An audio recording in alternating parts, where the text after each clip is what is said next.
యాదగిరి గారిని మాట్లాడాల్సిన కోరుతా ఉన్నాం.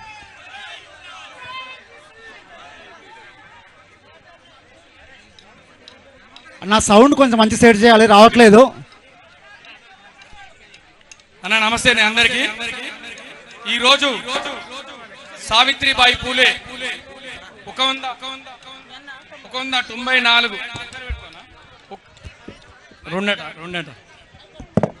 194వ జయంతిని పురస్కరించుకొని ఈరోజు కవితక్క ఆధ్వర్యంలో ఆమె ముఖ్య అతిథిగా బీసీ మహాసభకు అధ్యక్షత వహిస్తున్నటువంటి అన్న బోల్ల శివశంకర్ అన్న గారికి, అదే విధంగా ఇక్కడికి వచ్చిన ముఖ్య అతిథి తెలంగాణ ఆడపడుచు ఉద్యమ సారథి ముద్దు బిడ్డ ఎమ్మెల్సీ కవితక్క గారికి, మరి అదే విధంగా సంబంధ వర్గాల నుండి వచ్చిన నా బీసీ బంధువులందరికీ, ఆడపడుచులందరికీ, అన్నా చెల్లెలందరికీ, మరి ముఖ్యంగా ఈ రోజు ఎలక్ట్రానిక్ మీడియా, ప్రింట్ మీడియా అన్న మా గోస యాస రాయాల్సిన మీరు కాబట్టి మీ అందరికి ప్రత్యేకంగా ధన్యవాదాలు తెలియజేసుకుంటూ, మరి ఈ రోజు బీసీల గురించి, బీసీ సమస్యల గురించి ఈరోజు ఈ సభను ఏర్పరచుకోవడం జరిగింది. ఒక్కసారి కామారెడ్డి బీసీ డిక్లరేషన్ లో మన గౌరవ ముఖ్యమంత్రి గారు రేవంత్ రెడ్డి గారు ఏమన్నారో మనం అందరం ఒక్కసారి గుర్తు చేసుకోవాలి.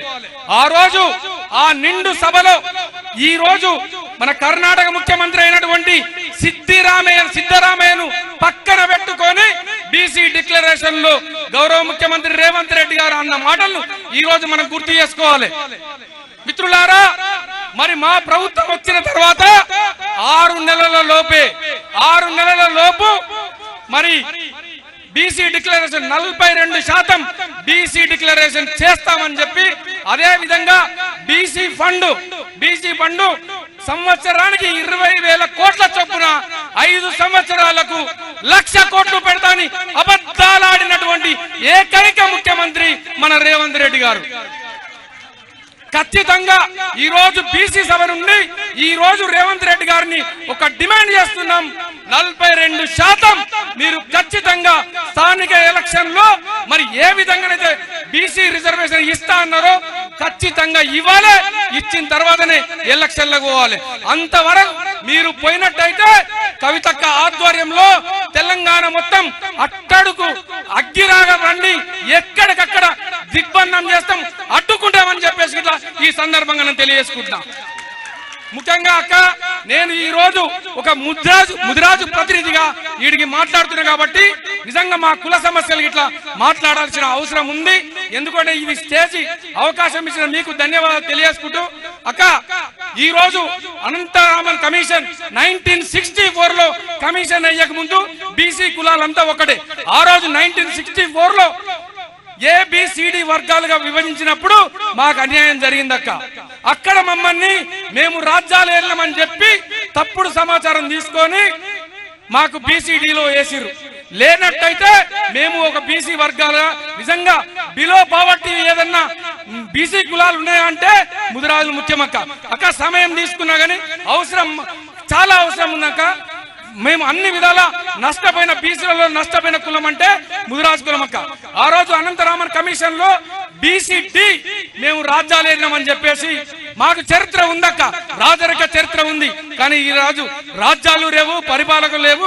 నిజంగా అక్కడక్కడ మా బతుకులు ఎట్లున్నాయంటే తెలంగాణ గ్రామాలలో మా గౌరవ ముఖ్యమంత్రి కేసీఆర్ కు తెలుసు, ఎందుకంటే ఆయన ఒక గ్రామం నుండి వచ్చినాడు కాబట్టి.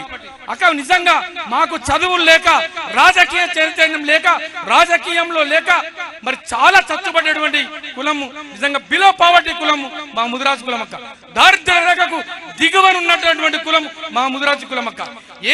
ఎక్కడ మాకు రాజకీయంగా గాని అక్షరాస్యత గాని లేనటువంటి కులము నిజంగా మేము బీసీడీలో ఉన్నామక్క. బీసీడీలో ఉండడం మూలంగా మాకు ఎలాంటి రిజర్వేషన్లు లేవు. ఆ రోజు రేవంత్ రెడ్డి గారు ఇదే కామారెడ్డి బీసీ డిక్లరేషన్ లో ముదిరాజుల గురించి ప్రత్యేకంగా మాట్లాడిండు. బీసీడీ నుండి ఏ చేస్తా అని చెప్పేసి కల్లెబొల్ల మాటలు చెప్పి ముదిరాజులను మోసం చేసి ఓట్లేపించుకొని గద్దెనెక్కిన కేసీఆర్ గారు ఏ విధంగానైతే మమ్మల్ని ఆదుకున్నాడో, మాకు చేపలిచ్చి మాకు నిజంగా ఈ రోజు సొసైటీలు 50 సంవత్సరాల్లో అక్క 3000 సొసైటీలు అయితే మన ప్రభుత్వంలో 10 సంవత్సరంలో 6000 సొసైటీలు ఇచ్చినటువంటి ఘనత కేసీఆర్ గారు. అంటే మాకు ఆర్థికంగా ఏ విధంగా ఎదగాలని ఆలోచించినటువంటి ఒక గొప్ప నాయకుడు కేసీఆర్ గారు.